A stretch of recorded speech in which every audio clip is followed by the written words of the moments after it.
ਸਵਾਗਤ ਹੈ ਤੁਹਾਡਾ ਪੰਜਾਬੀ ਆਵਾਜ਼ ਰੇਡੀਓ ਇੰਡੀਆ ਵਿੱਚ। ਸਭ ਤੋਂ ਪਹਿਲਾਂ ਪੱਤਰਕਾਰ ਜਸਵਿੰਦਰ ਸਿੰਘ ਬਿੱਟਾ ਹੋਣਾ ਨਾਲ ਗੱਲਬਾਤ ਕਰਦੇ ਹਾਂ ਪੰਜਾਬ ਬਾਰੇ। ਜਸਵਿੰਦਰ ਸਿੰਘ ਜੀ, ਤੁਹਾਡਾ ਸਵਾਗਤ ਹੈ ਪੰਜਾਬੀ ਆਵਾਜ਼ ਦੇ ਵਿੱਚ। ਜੀ ਬਹੁਤ ਮਿਹਰਬਾਨੀ ਪੁਰੇਵਾਲ ਸਾਹਿਬ, ਔਰ ਸਾਡੇ ਸੁਣਨ ਵਾਲਿਆਂ ਨੂੰ ਪਿਆਰ ਭਰੀ ਨਿੱਘੀ ਸਤਿ ਸ੍ਰੀ ਅਕਾਲ। ਜਿਹੜੇ ਵੀ ਜਿਸ ਵੀ ਪਲੇਟਫਾਰਮ ਤੋਂ ਸਾਨੂੰ ਸੁਣ ਰਹੇ ਨੇ ਉਹਨਾਂ ਸਾਰਿਆਂ ਦਾ ਬਹੁਤ ਨਿੱਘਾ ਸਵਾਗਤ, ਧੰਨਵਾਦ ਜੀ। ਅੱਜ ਸਭ ਤੋਂ ਪਹਿਲਾਂ ਗੱਲ ਕਰਦੇ ਹਾਂ ਕਿ ਇੱਕ ਪਾਸੇ ਤਾਂ ਰਾਜੀਵ ਗਾਂਧੀ ਸਿੱਧੂ ਮੂਸੇਵਾਲਾ ਉਹਨਾਂ ਦੇ ਘਰ ਆਏ ਆ, ਉਸੇ ਹੀ ਦਿਨ ਸਾਧੂ ਸਿੰਘ ਧਰਮਸੋਤ ਫੜੇ ਜਾਂਦੇ ਆ। ਇਹਨਾਂ ਦੇ ਬਾਰੇ ਕੀ ਕਹਿੰਦੇ? ਹਾਂਜੀ, ਰਾਜੀਵ ਗਾਂਧੀ ਦੇ ਬੇਟੇ ਰਾਹੁਲ ਗਾਂਧੀ, ਤੁਸੀਂ ਮੇਰੇ ਕੋਲ ਰਾਜੀਵ ਗਾਂਧੀ ਨਾਲ ਹੋਇਆ ਤਾਂ ਉਹਨਾਂ ਦੇ ਬੇਟੇ ਨੇ ਰਾਹੁਲ ਗਾਂਧੀ, ਔਰ ਕਾਂਗਰਸ ਦੇ ਉਹ ਪ੍ਰਧਾਨ ਰਹਿ ਚੁੱਕੇ ਨੇ, ਸਾਬਕਾ ਪ੍ਰਧਾਨ ਰਹੇ ਨੇ। ਔਰ ਪਹਿਲਾਂ ਇਹ ਚਰਚਾ ਚੱਲ ਰਹੀ ਸੀ ਕਿ ਪ੍ਰਿੰਕਾ ਗਾਂਧੀ ਵੀ ਆਉਣਗੇ, ਲੇਕਿਨ ਥੱਲੇ ਰਾਹੁਲ ਗਾਂਧੀ ਆਏ ਨੇ। ਔਰ ਕੱਲ ਸਿੱਧੂ ਮੂਸੇਵਾਲੇ ਦਾ ਜਿਹੜਾ ਅੰਤਿਮ ਅਰਦਾਸ ਤੇ ਸ਼ਰਧਾਂਜਲੀ ਸਮਾਗਮ ਹੈ, ਔਰ ਉਸ ਤੋਂ ਪਹਿਲਾਂ ਇਹ ਚਰਚਾ ਹੀ ਸੀ ਕਿ ਪਹਿਲਾਂ ਹੀ ਆਪਾਂ ਤਾਂ ਚਰਚਾ ਕੀਤੀ ਸੀ, ਤੁਹਾਨੂੰ ਥੋੜੇ ਦਿਨ ਪਹਿਲਾਂ ਹੋ ਗਏ ਜੀ। ਮੈਂ ਤੁਹਾਨੂੰ ਦੱਸਿਆ ਸੀਗਾ ਵੀ ਮੰਤਰੀਆਂ ਦੀਆਂ ਜਿਹੜੀਆਂ ਸਾਬਕਾ ਮੰਤਰੀ ਆ ਜਿਨ੍ਹਾਂ ਨੇ ਬੜੇ ਬੁੱਲੇ ਲੁੱਟੇ ਨੇ, ਉਹਨਾਂ ਦੀਆਂ ਬਾਹਾਂ ਮਰੋੜਨਗੇ ਵਿਜੀਲੈਂਸ। ਤੇ ਅੱਜ ਸਵੇਰੇ ਸਾਧੂ ਸਿੰਘ ਧਰਮਸੋਤ ਇਹਨਾਂ ਨੂੰ 3 ਵਜੇ ਸਵੇਰੇ ਅਮਲੋਹ ਤੋਂ ਫੜਿਆ ਗਿਆ। ਸਾਧੂ ਸਿੰਘ ਧਰਮਸੋਤ ਬਾਰੇ ਤਾਂ ਪਹਿਲਾਂ ਹੀ ਬਹੁਤ ਲੰਬੀ ਚਰਚਾ ਸੀ, ਜਿਹਦਾ ਨਾਂ ਹੀ ਸਾਧੂ ਸੀਗਾ। ਤੇ ਉਦੋਂ ਤੁਹਾਨੂੰ ਪਤਾ ਹੀ ਹੈ ਕਿ ਬੇਅੰਤ ਸਿੰਘ ਸਰਕਾਰ ਦੇ ਵਿੱਚ ਵੀ ਇਹ ਫੋਰੈਸਟ ਦੇ ਜਿਹੜੇ ਹੈ ਚੇਅਰਮੈਨ ਰਹੇ ਨੇ।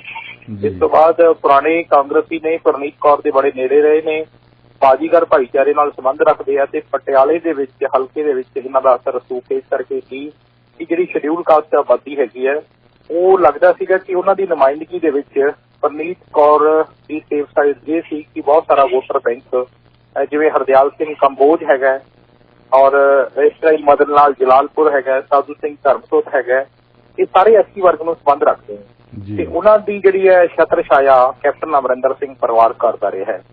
ਜਦੋਂ ਇਹਦੀਆਂ ਸ਼ਿਕਾਇਤਾਂ ਵੀ ਮਿਲ ਰਹੀਆਂ ਸਨ ਸਾਧੂ ਸਿੰਘ ਧਰਮਸੋਤ ਦੀਆਂ ਵੀ ਸਕਾਲਰਸ਼ਿਪ ਦੇ ਵਿੱਚੋਂ ਬਹੁਤ ਮੋਟਾ ਪੈਸਾ ਖਾ ਗਏ, ਤੇ 500 ਰੁਪਈਆ, ਹੁਣ ਤਾਂ ਇਹ ਪਤਾ ਲੱਗਿਆ ਵੀ 500 ਰੁਪਈਆ ਇੱਕ ਦਰਖਤ ਦਾ ਕੱਟਣ ਦਾ ਇਹਨਾਂ ਨੂੰ ਮਿਲਦਾ ਸੀ।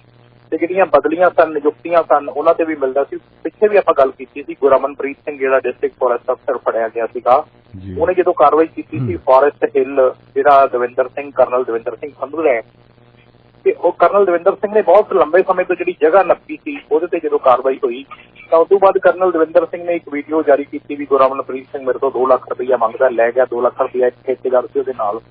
ਤੇ ਹੁਣ ਵਿਜੀਲੈਂਸ ਨੇ ਗੁਰਮਨਪ੍ਰੀਤ ਸਿੰਘ ਦੇ ਬਿਆਨ ਦੇ ਉੱਤੇ, DFO ਦੇ ਬਿਆਨ ਦੇ ਉੱਤੇ ਵਿਜੀਲੈਂਸ ਨੇ ਜਿਹੜਾ ਪਰਚਾ ਦਰਜ ਕੀਤਾ, ਔਰ ਪਰਚੇ ਦੇ ਵਿੱਚ 2 ਗੱਲਾਂ ਸਾਹਮਣੇ ਆਈਆਂ ਨੇ।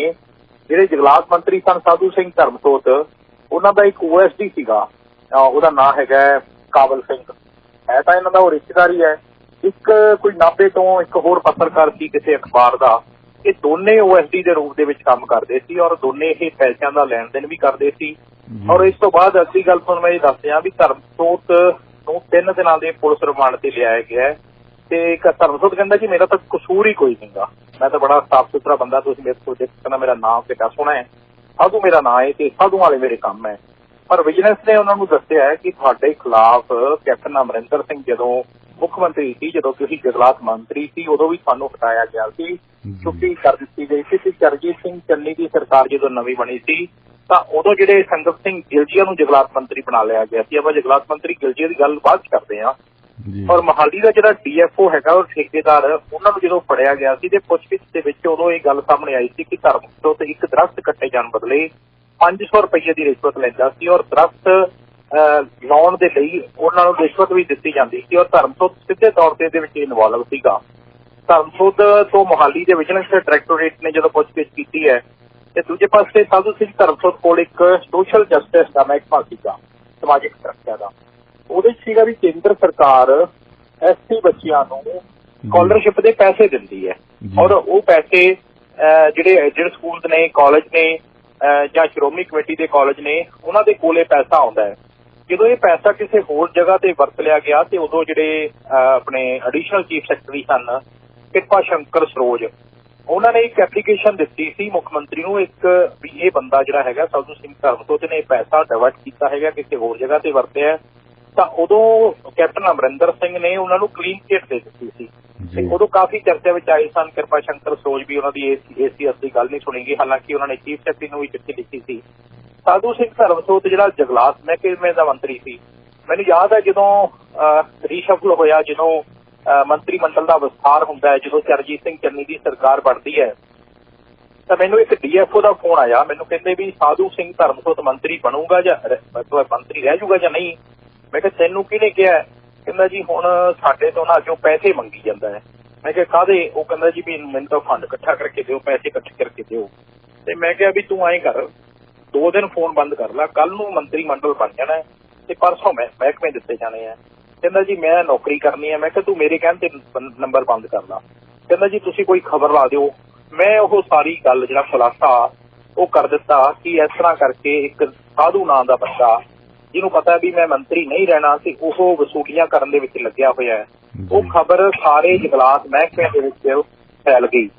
ਤੇ ਸਾਰੇ ਜੰਗਲਾਤ ਮਹਿਕਮੇ ਦੇ ਵਿੱਚ ਜਦੋਂ ਖਬਰ ਫੈਲ ਗਈ ਤਾਂ ਸਾਰੇ ਜਿਹੜੇ ਵੱਡੇ ਅਫਸਰ ਸਨ, ਰੀਜਨਲ ਫੋਰੈਸਟ ਅਫਸਰ ਸੀ, ਚੀਫ ਕੰਜ਼ਰਵੇਟਰ ਸੀ ਜਾਂ ਫੋਰੈਸਟ ਅਫਸਰ ਸੀ ਜਾਂ ਜਿਹੜੇ ਰੇਂਜ ਅਫਸਰ ਹੈ ਜੰਗਲਾਤ ਦੇ ਵਿੱਚ ਹੁੰਦੇ ਆ, ਉਹਨਾਂ ਨੇ ਉਹ ਸਾਰੇ WhatsApp ਦੇ ਉੱਤੇ ਖਬਰ ਜਿਹੜੀ ਟਰੈਵਲ ਕਰ ਦਿੱਤੀ ਤੇ ਜਿਨ੍ਹਾਂ ਤੋਂ ਪੈਸੇ ਮੰਗਦਾ ਸੀ ਉਹਨਾਂ ਨੇ ਟੈਲੀਫੋਨ ਬੰਦ ਕਰ ਦਿੱਤੇ। ਤੇ ਤੀਜੇ ਦਿਨ ਮੈਨੂੰ ਕਾਫੀ ਬੰਦਿਆਂ ਦੇ ਫੋਨ ਆਏ, ਡਿਵੀਜ਼ਨਲ ਫੋਰੈਸਟਰਾਂ ਦੇ ਫੋਨ ਆਏ। ਮੈਨੂੰ ਕਹਿੰਦੇ ਜੀ ਬਹੁਤ ਸਾਡਾ ਧੰਨਵਾਦ। ਮੈਂ ਕਿਹਾ ਕਾਹਦੇ ਲਈ? ਕਹਿੰਦੇ ਜੀ ਸਾਡੀਆਂ ਜੇਬਾਂ ਕੱਟੀਆਂ ਜਾਣੀਆਂ ਸੀਗੀਆਂ, ਤੁਸੀਂ ਸਾਨੂੰ ਦੱਸਣਾ ਵੀ ਇਹਨੇ ਮੰਤਰੀ ਨਹੀਂ ਬਣਨਾ, ਨਹੀਂ ਤਾਂ ਸਾਡਾ ਇਹਨਾਂ ਨੇ ਫਿਰ ਕੰਗਾ ਕਰ ਦੇਣਾ ਸੀ, ਸਾਡੀਆਂ ਜੇਬਾਂ ਇਹਨੇ ਫਿਰ ਕੱਟ ਲੈਣੀਆਂ ਸੀ। ਮੈਂ ਕਿਹਾ ਇਹਦਾ ਮਤਲਬ ਜੀ ਸਾਡੀਆਂ ਜੇਬਾਂ ਫਿਰ ਕਰ ਲੈਣੀਆਂ? ਕਹਿੰਦੇ ਜੀ ਮੈਂ ਕਿਹਾ ਪਹਿਲਾਂ ਕੱਟਦਾ। ਕਹਿੰਦਾ ਹਾਂਜੀ ਪਹਿਲਾਂ ਤਾਂ ਬਹੁਤ ਦੁਖੀ ਹਾਂ, ਅਸੀਂ ਦੱਸ ਨਹੀਂ ਸਕਦੇ। ਅਸੀਂ ਕੈਪਟਨ ਅਮਰਿੰਦਰ ਸਿੰਘ ਨੂੰ ਵੀ ਇਹਦੀਆਂ ਸ਼ਿਕਾਇਤਾਂ ਲਾਈਆਂ, ਮਹਾਰਾਣੀ ਪਰਨੀਤ ਕੌਰ ਨੂੰ ਵੀ ਇਹਦੀਆਂ ਸ਼ਿਕਾਇਤਾਂ ਲਾਈਆਂ, ਪਰ ਉਹਨਾਂ ਨੇ ਸਾਡੀ ਗੱਲ ਨਹੀਂ ਸੁਣੀ। ਇਸ ਕਰਕੇ ਸਾਧੂ ਸਿੰਘ ਧਰਮਸੋਤ ਦੀ ਜਿਹੜੀ ਗ੍ਰਿਫਤਾਰੀ ਹੈ ਉਹ ਅੱਜ ਹੋਈ ਹੈ। ਹੁਣ ਇਸ ਤੋਂ ਬਾਅਦ ਬਹੁਤ ਵੱਡੇ ਜਿਹੜੇ ਖੁਲਾਸੇ ਹੋਣੇ ਆ। ਹੁਣ ਅਗਲੀ ਗੱਲ ਜਿਹੜੀ ਆਜੋ ਤੁਸੀਂ ਸੰਗਤ ਸਿੰਘ ਗਿਲਦੀਆ ਦੀ ਜੇ ਗੱਲ ਕਰ ਲਓ।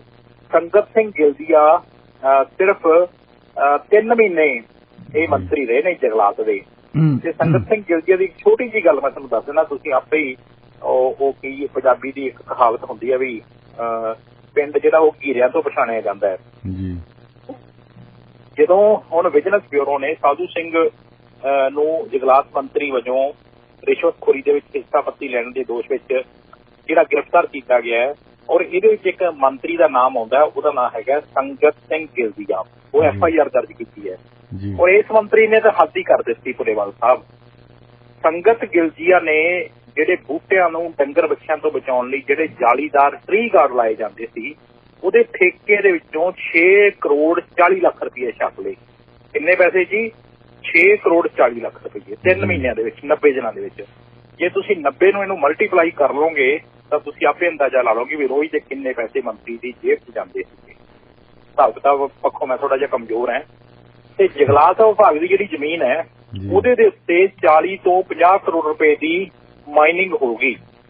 ਔਰ ਇਹ ਕਾਂਗਰਸ ਦੇ ਮੰਤਰੀਆਂ ਦੀ ਸੂਚੀ ਬਹੁਤ ਲੰਬੀ ਹੈ। ਕਈ ਵਿਜੀਲੈਂਸ ਤੋਂ ਡਰਦੇ ਕੌਮੀ ਪੱਧਰ ਦੇ ਉੱਤੇ ਜਿਹੜੀ ਭ੍ਰਿਸ਼ਟ ਲੋਕਾਂ ਦੀ ਸਫਾਈ ਕਰਨ ਵਾਲੀ ਜਿਹੜੀ ਵਾਸ਼ਿੰਗ ਮਸ਼ੀਨ ਦੇ ਵਿੱਚ ਜਾ ਬੈਠੇ ਹੈ। ਜੇ ਦੇਖਿਆ ਜਾਵੇ ਤਾਂ ਜਿਸ ਤਰ੍ਹਾਂ ਉਹ ਆਪਣੇ ਮੰਤਰੀ ਵਿਜੇ ਸਿੰਗਲਾ ਦੀ ਗ੍ਰਿਫਤਾਰੀ ਨਾਲ ਭਗਵੰਤ ਮਾਨ ਦੀ ਜਿੱਥੇ ਬਹਿਜਾ ਹੋ ਗਈ, ਤੇ ਇਸੇ ਤਰ੍ਹਾਂ ਅੱਜ ਦੇ ਫੈਸਲੇ ਨੂੰ ਲੋਕਾਂ ਨੇ ਸਰਾਹਿਆ ਹੈ। ਲੋਕਾਂ ਦੇ ਵਿੱਚ ਚੰਗਾ ਪ੍ਰਭਾਵ ਇਸ ਲਈ ਜਾ ਰਿਹਾ ਹੈ ਕਿ ਇਕੱਲੇ ਸਾਬਕਾ ਮੁੱਖ ਮੰਤਰੀ ਕੈਪਟਨ ਅਮਰਿੰਦਰ ਸਿੰਘ ਨਹੀਂ ਸੀ ਮੰਨਦੇ ਕਿ ਕਾਂਗਰਸ ਸਰਕਾਰ ਦੇ ਬਹੁਤ ਸਾਰੇ ਜਿਹੜੇ ਮੰਤਰੀ ਨੇ ਉਹ ਭ੍ਰਿਸ਼ਟਾਚਾਰ 'ਚ ਲਿਬੜੇ ਹੈ। ਪੰਜਾਬ ਦੇ ਵਿੱਚ ਬਹੁਤ ਵੱਡੀ ਗਿਣਤੀ ਜਿਹੜੇ ਲੋਕ ਨੇ ਉਹ ਕੈਪਟਨ ਦੇ ਕਹਿਣ ਤੋਂ ਪਹਿਲਾਂ ਹੀ ਗੱਲ ਮੰਨ ਚੁੱਕੇ ਹੈ ਕਿ ਕੈਪਟਨ ਦੇ ਜਿਹੜੇ ਆਲੇ ਦੁਆਲੇ ਰਹਿਣ ਵਾਲਿਆਂ ਦੇ ਦਾਮਨ ਪਾਕ ਸਾਫ਼ ਨਾ ਹੋਣ ਦੀ ਗੱਲ ਅੱਜ ਹਜਮ ਨਹੀਂ ਹੁੰਦੀ। ਲੇਕਿਨ ਕੈਪਟਨ ਅਮਰਿੰਦਰ ਸਿੰਘ ਨੇ ਮੁੱਖ ਮੰਤਰੀ ਹੁੰਦਿਆਂ ਮੰਤਰੀਆਂ ਨੂੰ ਕਲੀਨ ਚਿੱਟਾਂ ਦਿੱਤੀਆਂ ਗਈਆਂ ਔਰ ਉਹਨਾਂ ਦੀ ਅਗਵਾਈ ਕਰਨ ਦੀ ਥਾਂ ਮੰਤਰੀ ਤੇ ਸਲਾਹਕਾਰਾਂ ਨੂੰ ਜੇ ਨੱਥ ਪਾਉਂਦੇ ਤੇ ਪੰਜਾਬ ਦੇ ਲੋਕ ਕੈਪਟਨ ਨੂੰ ਸਹੀ ਅਰਥਾਂ ਦੇ ਵਿੱਚ, ਸਹੀ ਸ਼ਬਦਾਂ ਦੇ ਵਿੱਚ ਚੰਗਾ ਪ੍ਰਸ਼ਾਸਕ ਤੇ ਜਾਂ ਚੰਗਾ ਜਿਹੜਾ ਸਿਆਸਤਦਾਨ ਹੈ ਉਹ ਕਹਿਣ ਤੋਂ ਉਹਨਾਂ ਨੇ ਗਰੇਜ ਨਹੀਂ ਸੀ ਕਰਨਾ। ਮੈਨੂੰ ਇਹ ਵੀ ਯਾਦ ਹੈ ਗੱਲ, ਆਪਾਂ ਇਹ ਗੱਲ ਪਹਿਲਾਂ ਵੀ ਕਰ ਚੁੱਕੇ ਹਾਂ, ਜਦੋਂ ਐਡਵੋਕੇਟ ਜਨਰਲ ਇਹਨਾਂ ਦੇ ਨਾਲ ਲਾਏ ਗਏ ਮਿਸਟਰ ਅਤੁਲ ਨੰਦਾ, ਤਾਂ ਉਦੋਂ ਵੀ ਇਹ ਚਰਚਾ ਚੱਲਦੀ ਰਹੀ ਕਿ ਬਹੁਤ ਸਾਰੇ ਚੀਫ ਸੈਕਟਰੀ ਜਿਹੜਾ ਲਾਇਆ ਗਿਆ ਸੀ ਸੁਰੇਸ਼ ਕੁਮਾਰ ਅਰੋੜਾ, ਉਹਦੇ ਬਾਰੇ ਵੀ ਸਾਨੂੰ ਇਹ ਚਰਚਾ ਚੱਲਦੀ ਰਹੀ ਕਿ ਬੜਾ ਇਮਾਨਦਾਰ ਅਫਸਰ ਹੈ। ਪਰ ਜਦੋਂ ਕਿਸੇ ਅਫਸਰ ਕੋਲੇ ਬੈਠੀਦਾ ਸੀ, ਕਿਸੇ ਡਿਪਟੀ ਕਮਿਸ਼ਨਰ ਕੋਲੇ, ਕਿਸੇ SSP ਕੋਲੇ, ਤੇ ਜਦੋਂ ਉਹ ਢਿੱਡ ਫਰੋਲਦਾ ਸੀ ਉਹ ਕਹਿੰਦਾ ਸੀ ਯਾਰ ਕੀ ਕਰੀਏ, ਗੱਲ ਦੱਸਿਓ ਨਾ ਕਿਸੇ ਨੂੰ, ਬੜੇ ਦੁਖੀ ਹੈ। ਤੇ ਉਹ ਕਹਿੰਦੇ ਸੀਗੇ ਵੀ ਫਲਾਨੀ ਜਗ੍ਹਾ ਦੇ ਉੱਤੇ SSP ਲਾਇਆ ਤੇ 2 ਕਰੋੜ ਰੁਪਈਆ ਲਿਆ, ਫਲਾਨੀ ਜਗ੍ਹਾ ਦੇ ਉੱਤੇ DC ਲਾਇਆ ਤੇ 2.5 ਕਰੋੜ ਰੁਪਈਆ ਲਿਆ। ਤੇ ਜਦੋਂ ਇਹ ਗੱਲ ਸੁਣਦੇ ਸੀ ਤੇ ਉਹਦੇ ਆਪਦੇ ਮਨ ਨੂੰ ਹੌਲ ਪੈਂਦੇ ਸੀ ਵੀ ਅਸੀਂ ਤਾਂ ਕੈਪਟਨ ਅਮਰਿੰਦਰ ਸਿੰਘ ਦੇ ਸਾਥੀਆਂ ਨੂੰ ਇਮਾਨਦਾਰ ਸਮਝਦੇ ਰਹੇ, ਉਹਨਾਂ ਨੂੰ ਪ੍ਰਚਾਰਦੇ ਰਹੇ, ਪ੍ਰਸਾਰਦੇ ਰਹੇ, ਪਰ ਇਹਦੇ ਚ ਦਾਲ ਚ ਕਾਲਾ ਕਿੱਥੇ ਹੋ ਗਿਆ। ਹੁਣ ਮੈਨੂੰ ਯਾਦ ਹੈ ਜਦੋਂ ਹਰਚਰਨ ਸਿੰਘ ਬਰਾੜ ਮੁੱਖ ਮੰਤਰੀ ਬਣੇ ਤਾਂ ਉਹਨਾਂ ਦੇ ਜਿਹੜੇ ਬੇਟੇ ਸੀ ਉਹਨਾਂ ਤੇ ਇਸ ਤਰ੍ਹਾਂ ਦੇ ਇਲਜ਼ਾਮ ਲੱਗੇ ਸੀਗੇ। ਉਦੋਂ ਲੋਕ ਕਹਿੰਦੇ ਜੀ ਹੁਣ ਵੱਡੇ ਬੰਦੇ ਹੈ, ਜੇ ਕਿਸੇ ਨੇ 20,000 ਦੇਣਾ ਸੀ ਉਹ ਕਹਿੰਦਾ ਜੀ 20,000 ਥੋੜੀ ਦੇਵਾਂਗੇ, ਆਪਾਂ ਤਾਂ ਲੱਖ ਰੁਪਈਆ ਦੇ ਕੇ ਆਈਏ, ਐਡੇ ਵੱਡੇ ਬੰਦੇ ਹੈ। ਹੁਣ ਕਈਆਂ ਨੇ ਸ਼ਰਮੋ ਸ਼ਰਮੀ ਇੰਨੇ ਪੈਸੇ ਦੇ ਦਿੱਤੇ, ਉਹਨਾਂ ਨੂੰ ਲੱਗਦਾ ਸੀ ਵੀ ਕੈਪਟਨ ਅਮਰਿੰਦਰ ਸਿੰਘ ਸਾਡਾ ਬਚਾਅ ਕਰੂਗਾ, ਲੇਕਿਨ ਕੈਪਟਨ ਅਮਰਿੰਦਰ ਸਿੰਘ ਤੁਸੀਂ ਦੇਖ ਹੀ ਲਓ ਵੀ ਕਾਂਗਰਸ ਨੇ ਕਿੱਦਾਂ ਜਲੀਲ ਕਰਕੇ ਉਹਨਾਂ ਨੂੰ ਲਾਇਆ। ਅੱਜ ਕੈਪਟਨ ਅਮਰਿੰਦਰ ਸਿੰਘ ਨਾ ਘਰ ਦਾ ਰਿਹਾ ਨਾ ਘਾਟ ਦਾ ਰਿਹਾ। ਅੱਜ ਤੁਸੀਂ ਦੇਖੋ ਵੀ ਬੀਜੇਪੀ ਨੂੰ ਹੁਣ ਇਸ ਗੱਲ ਦੇ ਉੱਤੇ ਜ਼ੋਰ ਲਾਉਣਾ ਪੈ ਗਿਆ ਵੀ ਕੈਪਟਨ ਅਮਰਿੰਦਰ ਸਿੰਘ ਤੋਂ ਬਾਅਦ ਪੰਜਾਬ ਦੇ ਵਿੱਚ ਜੇ ਅਸੀਂ ਜੜ ਲਾਉਣੀ ਹੈ ਤਾਂ ਅਸੀਂ ਹੋਰ ਬੰਦੇ ਲੱਭੀਏ। ਹੁਣ ਸੁਨੀਲ ਜਾਖੜ ਜਿਹੜੇ ਸਰਗਰਮ ਰਾਜਨੀਤੀ ਤੋਂ ਅਸਤੀਫਾ ਦੇ ਚੁੱਕੇ ਆ, ਰਿਜ਼ਾਈਨ ਦੇ ਚੁੱਕੇ ਆ, ਅੱਜ ਹੁਣ ਉਹਨਾਂ ਦੇ ਲਈ ਵੀ ਪਰਖ ਦੀ ਘੜੀ ਹੋਏਗੀ ਸੰਗਰੂਰ ਜਿਮਨੀ ਚੋਣ। ਮੈਂ ਦਾਅਵੇ ਨਾਲ ਕਹਿੰਦਾ ਕਿ ਬੀਜੇਪੀ ਅੱਜ ਸੰਗਰੂਰ ਦੇ ਉੱਤੋਂ ਤੀਜੇ ਨੰਬਰ ਤੇ ਜਾ ਰਹੀ ਹੈ। ਮੈਂ ਤਾਂ ਚੌਥੇ ਨੰਬਰ ਤੇ ਗਿਣਦਾ, ਪਰ ਕਈ ਲੋਕ ਮੈਨੂੰ ਗੱਲ ਕਰਦੇ, ਉਹ ਕਹਿੰਦੇ ਨੇ ਜੀ ਤੀਜੇ ਨੰਬਰ ਤੇ ਹੈ, ਦੂਜੇ ਨੰਬਰ ਦੇ ਉੱਤੇ ਕਾਂਗਰਸ ਆਊਗੀ, ਤੀਜੇ ਨੰਬਰ ਤੇ ਆਉਣਗੇ ਸਰਦਾਰ ਸਿਮਰਨਜੀਤ ਸਿੰਘ ਮਾਨ ਤੇ ਬੀਜੇਪੀ ਆਊਗੀ ਚੌਥੇ ਨੰਬਰ ਤੇ। ਪਰ ਅੱਜ ਵੀ ਲੋਕ ਇਹ ਗੱਲ ਮੰਨਣ ਨੂੰ ਤਿਆਰ ਨਹੀਂ ਗੇ। ਉਹ ਕਹਿੰਦੇ ਆ ਕਿ ਨਹੀਂ ਜੀ ਕੈਪਟਨ ਅਮਰਿੰਦਰ ਸਿੰਘ ਨੇ ਤਾਂ ਬਹੁਤ ਚੰਗੇ ਕੰਮ ਕੀਤੇ ਆ, ਉਹਦਾ ਪੰਜਾਬ ਦਾ ਰਾਖਾ ਸੀ, ਪੰਜਾਬ ਦੇ ਪਾਣੀਆਂ ਦਾ ਰਾਖਾ ਸੀ। ਜਦੋਂ ਤੁਸੀਂ ਲੋਕਾਂ ਨਾਲ ਟੁੱਟ ਜਾਂਦੇ ਹੋ, ਜਦੋਂ ਤੁਸੀਂ ਤੁਹਾਡੀਆਂ ਅੱਖਾਂ ਤੁਸੀਂ ਮੀਚ ਲੈਂਦੇ ਹੋ, ਕਰਪਸ਼ਨ ਦੇ ਤੁਸੀਂ ਘਰ ਭਰਨੇ ਸ਼ੁਰੂ ਕਰ ਦਿੰਦੇ ਹੋ, ਜਾਂ ਤੁਹਾਡੇ ਆਸੇ ਪਾਸੇ ਜਿਹੜੀ ਤੁਹਾਡੀ ਕਿਚਨ ਕੈਬਨਿਟ ਹੈ ਜਦੋਂ ਉਹ ਕਰਪਟ ਹੋ ਜਾਂਦੀ ਹੈ ਤਾਂ ਤੁਹਾਨੂੰ ਕਿਉਂ ਨਹੀਂ ਪਤਾ ਲੱਗਦਾ। ਸੋ ਇਸ ਕਰਕੇ ਮੈਂ ਬਹੁਤ ਐਸੇ ਬੰਦੇ ਦੇਖੇ ਜਿਹੜੇ ਰਾਜਨੀਤੀ ਦੇ ਵਿੱਚ ਬੜੀ ਦੇਰੀ ਨਾਲ ਆਏ ਤੇ ਉਹਨਾਂ ਨੇ ਲੱਖਾਂ ਕਰੋੜਾਂ ਅਰਬਾਂ ਰੁਪਏ ਬਣਾ ਲਏ। ਤੇ ਮੈਂ ਉਹਨੂੰ ਦੇਖਦਾ ਹੁੰਦਾ ਸੀ, ਮੈਂ ਸੋਚਦਾ ਹੁੰਦਾ ਸੀਗਾ ਕਿ ਮੈਂ ਐਵੇਂ ਪੱਤਰਕਾਰੀ ਕਰਦਾ ਰਿਹਾ, ਮੈਂ ਵੀ ਇਹਨਾਂ ਦੇ ਨਾਲ ਰਲ ਜਾਂਦਾ। ਪਰ ਅੱਜ ਜਦੋਂ ਬਾਹਾਂ ਪਿੱਛੇ ਬੰਨ੍ਹਦੇ ਇਹਨਾਂ ਦੇ ਤੇ ਵਿਜੀਲੈਂਸ ਵਾਲੇ ਜਿਵੇਂ ਭਰਤਿੰਦਰ ਚਹਿਲ ਨੂੰ ਲੈ ਕੇ ਗਏ ਸੀਗੇ ਤੇ ਉਹੀ ਭਰਤਿੰਦਰ ਚਹਿਲ ਮੈਨੂੰ ਯਾਦ ਹੈ ਜਦੋਂ 40 ਮੁਕਤਿਆਂ ਦਾ 300 ਸਾਲਾ ਮੁਕਤਸਰ ਵਿਖੇ ਹੋਇਆ ਸੀ, ਐਸਐਸਪੀ ਨੂੰ ਉਹਨੇ ਉਂਗਲ ਨਾਲ ਇਸ਼ਾਰਾ ਕਰਕੇ ਇੱਕ ਉਹਦਾ ਨਾਮ ਲੈ ਕੇ ਆਖਿਆ ਮਿਸਟਰ ਕਮ ਹੇਅਰ, ਤੇ ਮੈਂ ਕੋਲੇ ਖੜਾ ਸੀ। ਮੈਨੂੰ ਕਹਿੰਦੇ ਲਿਆਓ ਆਪਣੀ ਟੇਪ। ਮੈਂ ਦੂਰਦਰਸ਼ਨ ਦਾ ਉਦੋਂ ਰਿਪੋਰਟਿੰਗ ਉਦੋਂ ਕਰਦਾ ਸੀ ਤੇ ਉਦੋਂ ਇੰਟਰਨੈਟ ਦੇ ਉੱਤੇ ਨਹੀਂ ਜਾਂਦੀ ਸੀ ਆਪਣੀ ਵੀਡੀਓ, ਉਦੋਂ ਟੇਪ ਜਾਂਦੀ ਹੁੰਦੀ ਸੀ। ਤੇ ਮੈਨੂੰ ਕਹਿੰਦੇ ਲਿਆਓ ਆਪਣੀ ਟੇਪ ਦਿਓ। ਮੈਂ ਭਰਤਿੰਦਰ ਚਹਿਲ ਦੇ ਹੱਥ ਦੇ ਉੱਤੇ ਉਹ ਵੀਡੀਓ ਟੇਪ ਰੱਖੀ ਜਿਹਦੇ ਵਿੱਚ ਖਬਰ ਜਾਣੀ ਸੀ ਤੇ ਉਹ ਦੂਰਦਰਸ਼ਨ ਦੇ ਲਈ 2 ਜਿਪਸੀਆਂ ਐਸਐਸਪੀ ਨੇ ਭੇਜੀਆਂ ਉਸ ਸਮੇਂ। ਤਾਂ ਮੈਂ ਕਿਹਾ ਜੀ 2 ਕਾਹਦੇ ਲਈ ਭੇਜੀਆਂ? ਉਹ ਐਸਐਸਪੀ ਮੈਨੂੰ ਕਹਿ ਰਿਹਾ ਹੈ, ਕਹਿੰਦਾ mister Bitta Bharatinder Chahal is next to CM, ਵੀ ਸੀਐਮ ਤੋਂ ਬਾਅਦ ਭਰਤਿੰਦਰ ਚਹਿਲ ਹੈ ਜਿਹਦਾ ਅਸੀਂ ਬੌਸ ਦਾ ਹੁਕਮ ਮੰਨਦੇ ਹਾਂ। ਤੇ ਜੇ ਮੁੱਖ ਮੰਤਰੀ ਦੀ ਖਬਰ ਦੂਰਦਰਸ਼ਨ ਦੇ ਨਾ ਚੱਲੀ, ਰਾਹ ਦੇ ਵਿੱਚ ਜਿਪਸੀ ਖਰਾਬ ਹੋ ਗਈ ਤਾਂ ਇੱਕ ਬਦਲ ਹੋਣਾ ਚਾਹੀਦਾ, ਇੱਕ ਆਪਸ਼ਨ ਹੋਣੀ ਚਾਹੀਦੀ ਹੈ। ਇਸ ਕਰਕੇ ਮੈਂ 2 ਜਿਪਸੀਆਂ ਭੇਜੀਆਂ। ਮੈਂ ਉਹਦਾ ਜਲਵਾ ਉਦੋਂ ਵੀ ਦੇਖਿਆ ਭਰਤਿੰਦਰ ਦਾ, ਤੇ ਮੈਂ ਉਦੋਂ ਵੀ ਦੇਖਿਆ ਜਦੋਂ ਪਟਿਆਲੇ ਜੇਲ੍ਹ ਦੇ ਵਿੱਚ ਬਾਹਾਂ ਬੰਨ੍ਹ ਕੇ ਪਿੱਛੇ ਤੇ ਉਹਨੂੰ ਲੈ ਕੇ ਜਾ ਰਹੇ ਸਨ। ਉਸੇ ਤਰ੍ਹਾਂ ਹੀ ਮੈਂ ਸਾਧੂ ਸਿੰਘ ਧਰਮਸੋਤ ਦੀ ਅੱਜ ਹਾਲਤ ਦੇਖ। ਹੁਣ ਕੈਪਟਨ ਅਮਰਿੰਦਰ ਸਿੰਘ ਉਹਨਾਂ ਦੀ ਗੱਲ ਕਰਦੇ ਹਾਂ। ਕੱਲ ਅਜੇ ਸਿੱਖ ਸੰਗਤ ਘੱਲੂਘਾਰਾ ਦਿਵਸ ਮਨਾ ਕੇ ਹਟੀ ਹੈ। ਕੀ ਕਦੇ ਇਤਿਹਾਸ ਤੇ ਗੱਲ ਕਰਦੇ ਆ ਕਿ ਦੂਸਰਾ ਘੱਲੂਘਾਰਾ ਜਦੋਂ ਮਲੇਰਕੋਟਲੇ ਲਾਗੇ ਹੋਇਆ ਸੀ, ਬਹੁਤ ਹਜ਼ਾਰਾਂ ਸਿੰਘਾਂ ਦਾ ਕਤਲ ਕੀਤਾ ਅਹਿਮਦ ਸ਼ਾਹ ਅਬਦਾਲੀ ਨੇ, ਸਭ ਤੋਂ ਪਹਿਲਾਂ ਰਾਜਾ ਪਟਿਆਲਾ ਉਹਨਾਂ ਦੇ ਪੈਰ ਫੜਨ ਗਿਆ ਕਿ ਮੈਨੂੰ ਗਵਰਨਰ ਬਣਾ ਦਿਓ। ਇਹਨਾਂ ਦੇ ਪਰਿਵਾਰ ਬਾਰੇ ਪਤਾ ਨਹੀਂ ਲੋਕਾਂ ਨੂੰ।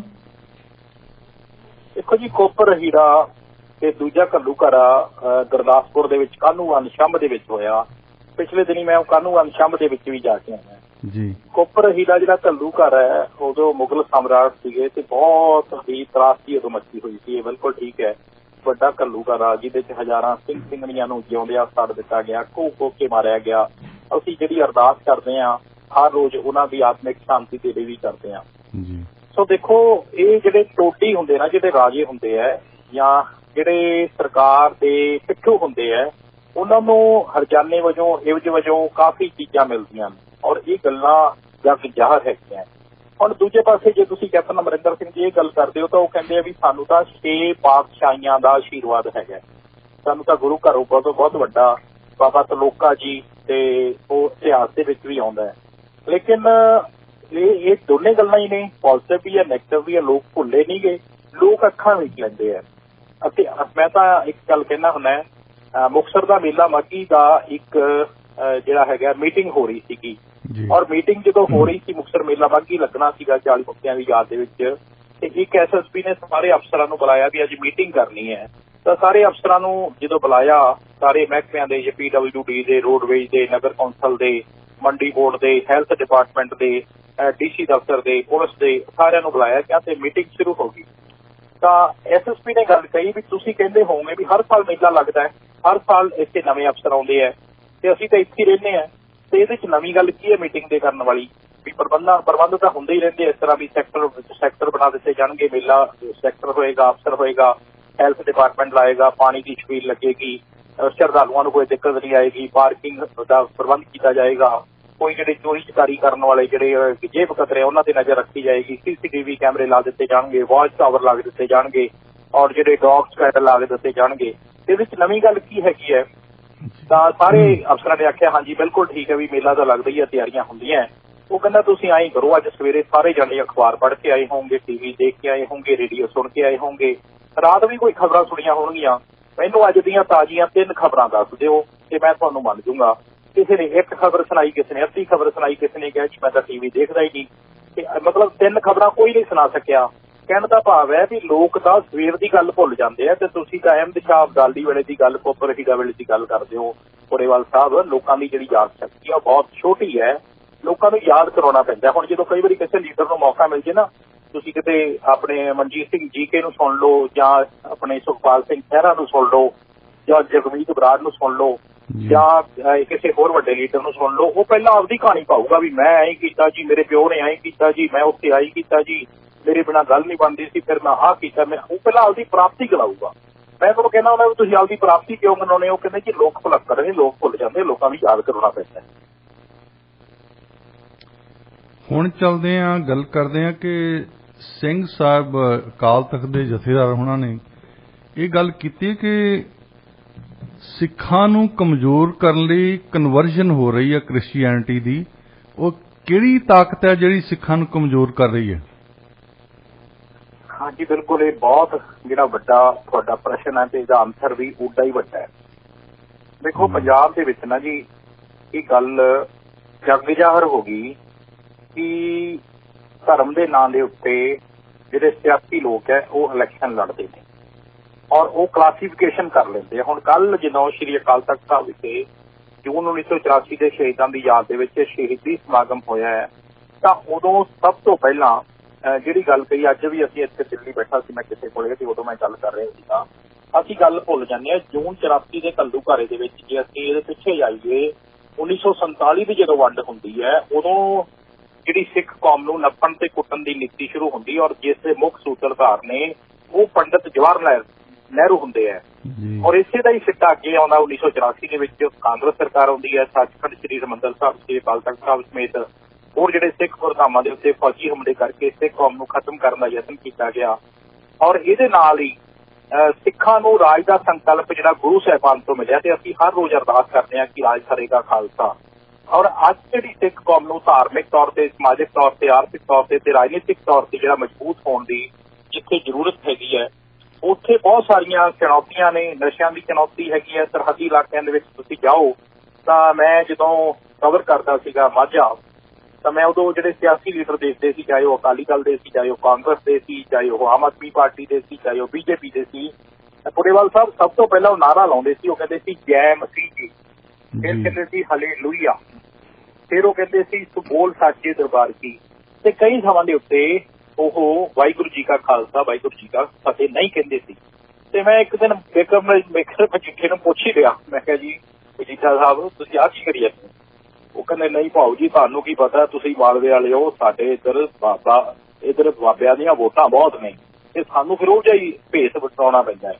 ਸੋ ਈਸਾਈਅਤ ਦਾ ਜਿਹੜਾ ਪ੍ਰਚਾਰ ਹੈ, ਹੁਣ ਜਿਹੜੇ ਸਹੀ ਈਸਾਈ ਬੰਦੇ ਨੇ, ਜਿਹੜੇ ਮਿਸ਼ਨਰੀ ਨੇ, ਈਸਾਈ ਪੁਰਾ ਕਰਦੇ ਨੇ, ਜਿਹੜੇ ਫਾਦਰ ਜਿਹਨਾਂ ਨੂੰ ਕਿਹਾ ਜਾਂਦਾ ਹੈ, ਉਹ ਇਹਨਾਂ ਤਾਂਤਰਿਕਤਾ ਤੋਂ ਵੀ ਔਖੇ, ਜਿਹੜੇ ਤਾਂਤਰਿਕ ਬੜੇ ਪਾਸਟਰ ਬਣੇ ਹੋਏ ਨਾ ਜਿਹਨਾਂ ਨੇ ਬਹੁਤ ਵੱਡੇ ਸ਼ੋਅ ਕਰਦੇ, ਜਿਹੜੇ ਕਹਿੰਦੇ ਅਸੀਂ ਬਿਮਾਰੀ ਠੀਕ ਕਰ ਦਿੰਦੇ ਆ, ਅਸੀਂ ਜਿਹੜਾ ਬੰਦਾ ਤੁਰ ਨਹੀਂ ਸਕਦਾ ਉਹਨੂੰ ਤੋੜ ਦਿੰਦੇ ਆ।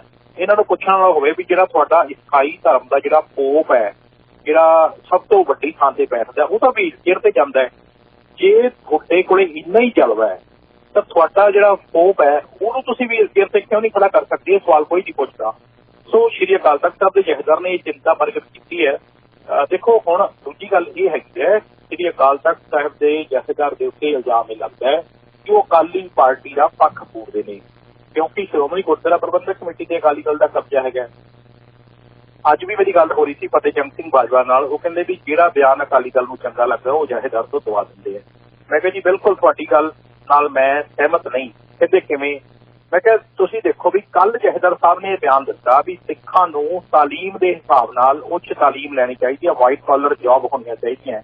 ਅੱਜ ਮੈਂ ਇੱਥੇ ਆਸਟ੍ਰੇਲੀਆ, ਨਿਊਜ਼ੀਲੈਂਡ, ਇੰਡੋ ਜਿਹੜਾ ਬਿਜ਼ਨਸ ਐਸੋਸੀਏਸ਼ਨ ਦਾ ਇੱਕ ਜਿਹੜਾ ਹੈਗਾ ਸੈਮੀਨਾਰ ਉਹ ਅਟੈਂਡ ਕੀਤਾ। ਉਹਦੇ 'ਚ ਆਸਟ੍ਰੇਲੀਅਨ ਹਾਈ ਕਮਿਸ਼ਨ ਦੇ ਮਿਸਟਰ ਵਾਈਟ ਜਿਹੜੇ ਨੇ ਉਹ ਆਪਣੇ ਟ੍ਰੇਡ ਕਮਿਸ਼ਨਰ ਆਏ ਨੇ, ਔਰ ਉਹਨਾਂ ਦੇ ਨਾਲ ਮੈਂ ਦੇਖਿਆ ਇੱਥੇ ਵਰਲਡ ਸਿੱਖ ਕਾਨਫਰੰਸ ਤੇ ਪੀ ਸਿੰਘ ਔਰ ਇੱਥੇ ਕਾਫੀ ਲੋਕ ਆਏ। ਇੰਡੀਅਨ ਹੈਬੀਟੇਟ ਸੈਂਟਰ ਦੇ ਵਿੱਚ ਦਿੱਲੀ ਦੇ ਵਿੱਚ ਸੈਮੀਨਾਰ ਹੋਇਆ ਤੇ ਆਉਣ ਵਾਲੇ ਸਮੇਂ ਦੇ ਵਿੱਚ ਉਹਨਾਂ ਨੇ ਆਖਿਆ ਕਿ ਜਿਹੜੇ ਸਟਾਰਟਅਪ ਨੇ ਜਾਂ ਜਿਹੜੇ ਇੰਟਰਪ੍ਰੀਨਿਓਰਸ਼ਿਪ ਨੇ ਇੰਡੀਆ ਤੇ ਆਸਟ੍ਰੇਲੀਆ ਦਾ ਐਗਰੀਮੈਂਟ ਦੇ ਵਿੱਚ ਕਾਫੀ ਜਿਹੜੀਆਂ ਗੱਲਾਂ ਖੁੱਲ੍ਹ ਕੇ ਸਾਹਮਣੇ ਆਈਆਂ। ਮੈਂ ਜਦੋਂ ਦਸਤਾਰਾਂ ਵਾਲੇ ਸਿੱਖਾਂ ਨੂੰ ਉਹਦੇ 'ਚ ਦੇਖਿਆ ਮੇਰਾ ਮਨ ਬੜਾ ਖੁਸ਼ ਹੋਇਆ। ਅੱਜ ਲੋੜ ਸਾਨੂੰ ਇਹ ਹੈਗੀ ਹੈ ਕਿ ਜਿਹੜੇ ਸਿੱਖ ਨੇ, ਜਿਹੜੇ ਸਾਡੇ ਪੰਜਾਬੀ ਨੇ, ਉਹਨਾਂ ਨੂੰ ਹਾਇਰ ਐਜੂਕੇਸ਼ਨ ਦੀ ਲੋੜ ਹੈਗੀ ਹੈ, ਲੇਕਿਨ ਅਸੀਂ ਇਹਦੇ 'ਚ ਕਮੀ ਮਹਿਸੂਸ ਕੀਤੀ ਹੈ। ਇਸ ਕਰਕੇ ਜਥੇਦਾਰ ਨੇ ਇਹ ਚਿੰਤਾ ਜ਼ਾਹਰ ਕੀਤੀ ਹੈ ਜੇ ਅਸੀਂ ਪੜ੍ਹੇ ਲਿਖੇ ਹੋਵਾਂਗੇ, ਸਾਡਾ ਸਮਾਜ ਪੜ੍ਹਿਆ ਲਿਖਿਆ ਹੋਏਗਾ, ਅਸੀਂ ਆਪਣੇ ਧਰਮ ਦਾ ਪ੍ਰਚਾਰ ਪ੍ਰਸਾਰ ਵੀ ਕਰ ਸਕਾਂਗੇ, ਆਪਣੀ ਜਿਹੜੀ ਇਕਨੋਮੀ ਵੀ ਵਧਾ ਸਕਾਂਗੇ, ਆਪਣੀ ਸੁਸਾਇਟੀ ਦੇ ਵਿੱਚ ਵੀ ਸਾਡੀ ਚੰਗੀ ਦਿੱਖ ਪੜ ਸਕਾਂਗੇ। ਹੁਣ ਤੁਸੀਂ ਦੇਖੋ ਵੀ ਤੁਸੀਂ ਕੈਨੇਡਾ 'ਚ ਬੈਠੇ ਹੋ, ਤੁਹਾਡੇ ਕੋਲੇ ਕਿੰਨੇ ਸਿੱਖ ਮੰਤਰੀ ਨੇ, ਸਾਡੇ ਕੋਲੇ ਇੰਡੀਆ ਦੇ ਵਿੱਚ ਉਹਨੇ ਸਿੱਖ ਮੈਂਬਰ ਪਾਰਲੀਮੈਂਟ ਹੈ ਨਹੀਂ, ਕਮੀ ਕਿੱਥੇ ਸਾਡੀ ਰਹੇਗੀ। ਹੁਣ ਤੁਸੀਂ ਦੇਖੋ ਵੀ ਅਨੰਦਪੁਰ ਸਾਹਿਬ ਜਿਹੜੀ ਸੀਟ ਹੈ ਧਾਰਮਿਕ ਤੌਰ ਦੇ ਉੱਤੇ ਉਹ ਸਾਡਾ ਸਿੱਖਾਂ ਦਾ, ਖਾਲਸੇ ਦਾ ਜਿਹੜਾ ਮੱਕਾ ਹੈਗਾ, ਤੇ ਉੱਥੋਂ ਕੌਣ ਜਿੱਤਦਾ ਜੀ? ਉੱਥੇ ਹਿੰਦੂ ਬੰਦਾ ਜਿੱਤਦਾ। ਲੁਧਿਆਣਾ ਜਿਹੜਾ ਹੈਗਾ ਸਭ ਤੋਂ ਜ਼ਿਆਦਾ ਹਿੰਦੂ ਵੋਟ ਹੈ, ਉੱਥੇ ਕੌਣ ਜਿੱਤਦਾ ਜੀ? ਉੱਥੇ ਜਿੱਤਦਾ ਜੀ ਰਵਨੀਤ ਸਿੰਘ ਬਿੱਟੂ। ਸੋ ਤੁਸੀਂ ਹਾਈਕੀ ਸਮਝੋ ਪੰਜਾਬ ਦੀ। ਸੋ ਇਸ ਕਰਕੇ ਇਹ ਜਿਹੜਾ ਦਰਦ ਹੈ ਉਹ ਸਿੰਘ ਸਾਹਿਬ ਗਿਆਨੀ ਹਰਪ੍ਰੀਤ ਸਿੰਘ ਨੇ ਇਹ ਦਰਦ ਜਿਹੜਾ ਉਹ ਬਿਆਨ ਕੀਤਾ ਹੈ। ਸਿੰਘ ਸਾਹਿਬ ਨੂੰ ਇਹ ਪਤਾ ਹੈ ਕਿ 10 ਸਾਲ ਇੱਕ ਸਿੱਖ ਪ੍ਰਧਾਨ ਮੰਤਰੀ ਰਿਹਾ ਉਸ ਮੁਲਕ ਦਾ ਜਿੱਥੇ ਸਿੱਖ 1.5% ਹੈ। ਹਾਂ ਬਿਲਕੁਲ ਜੀ, ਪਤਾ ਹੈ ਉਹਦਾ ਕਾਰਨ ਵੀ ਹੈ ਨਾ ਜੀ। ਉਹ ਅਸਲ 'ਚ ਜਦੋਂ ਤੁਸੀਂ ਕਿਸੇ ਤੇ ਜਦੋਂ ਪ੍ਰਧਾਨ ਮੰਤਰੀ ਡਾਕਟਰ ਮਨਮੋਹਨ ਸਿੰਘ ਸੀ, ਉਦੋਂ ਜਥੇਦਾਰ ਗੁਰਬਚਨ ਸਿੰਘ ਸੀਗੇ। ਉਹ ਉਸ ਸਮੇਂ ਉਹਨਾਂ ਜਥੇਦਾਰਾਂ ਨੂੰ ਚਾਹੀਦਾ ਸੀਗਾ ਕਿ ਮੈਨੂੰ ਯਾਦ ਹੈ ਜਦੋਂ 2 ਮੈਂਬਰ ਪਾਰਲੀਮੈਂਟਾਂ ਦੀ ਲੋੜ ਪੈ ਗਈ ਤੇ ਲਿਬੜਾ ਸਾਹਿਬ ਹੁੰਦੇ ਸੀ, ਮੈਂ ਨਾਂ ਭੁੱਲ ਗਿਆ ਉਹਨਾਂ ਦਾ, ਡੈਥ ਹੋ ਗਈ ਉਹਨਾਂ ਦੀ, ਔਰ ਉਹਨਾਂ ਨੇ ਉਹਨਾਂ ਦੇ ਹੱਕ ਦੇ ਵਿੱਚ ਵੋਟ ਪਾਈ ਸੀ। ਉਹਨਾਂ ਨੇ ਆਖਿਆ ਸੀਗਾ ਕਿ ਮੈਂ ਭਲਾ ਅਕਾਲੀ ਪਾਰਟੀ ਨਾਲ ਸੰਬੰਧ ਰੱਖਦਾ ਪਰ ਮੈਂ ਵੋਟ ਜਿਹੜੀ ਉਹ ਪ੍ਰਧਾਨ ਮੰਤਰੀ ਡਾਕਟਰ ਮਨਮੋਹਨ ਸਿੰਘ ਨੂੰ ਸਿੱਖ ਹੋਣ ਦੇ ਨਾਤੇ ਪਾਊਂਗਾ। ਤੇ ਉਦੋਂ ਡਿਪਟੀ ਸਪੀਕਰ ਵੀ ਤੁਹਾਨੂੰ ਯਾਦ ਹੋਣਾ ਚਰਨਜੀਤ ਸਿੰਘ ਅਟਵਾਲ ਸੀਗੇ, ਉਹਨਾਂ ਨੇ ਵੀ ਇਹ ਗੱਲ ਕਹੀ ਸੀ ਵੀ ਹਾਂ ਬਿਲਕੁਲ ਗੱਲ ਠੀਕ ਹੈ ਵੀ ਸਾਨੂੰ ਸਿੱਖ ਪ੍ਰਧਾਨ ਮੰਤਰੀ ਦੀ ਮਦਦ ਕਰਨੀ ਚਾਹੀਦੀ ਹੈ। ਅੱਜ ਵੀ ਦੇਸ਼ ਦੇ ਵਿੱਚ ਜਦੋਂ ਇਕਨੋਮੀ ਦਾ ਮਸਲਾ ਆਉਂਦਾ, ਅੱਜ ਵੀ ਡਾਕਟਰ ਮਨਮੋਹਨ ਸਿੰਘ ਪ੍ਰਧਾਨ ਮੰਤਰੀ ਦਾ, ਸਾਬਕਾ ਪ੍ਰਧਾਨ ਮੰਤਰੀ ਦਾ ਨਾਮ ਬੜੇ ਸਤਿਕਾਰ ਨਾਲ ਲਿਆ ਜਾਂਦਾ ਹੈ ਔਰ ਬੜੇ ਵੱਡੇ ਇਕਨੋਮਿਸਟ ਨੇ ਔਰ ਦੁਨੀਆ ਭਰ ਦੇ ਵਿੱਚ ਉਹਨਾਂ ਦੇ ਨਾਮ ਦੀ ਚਰਚਾ ਹੈ। ਪਰ ਅਫਸੋਸ ਅਸੀਂ ਜਿਉਂਦੇ ਜੀ ਕਿਸੇ ਦੀ ਤਾਰੀਫ ਕਰਨ ਦੇ ਉੱਤੇ ਗਰੇਜ ਕਰਦੇ ਹਾਂ।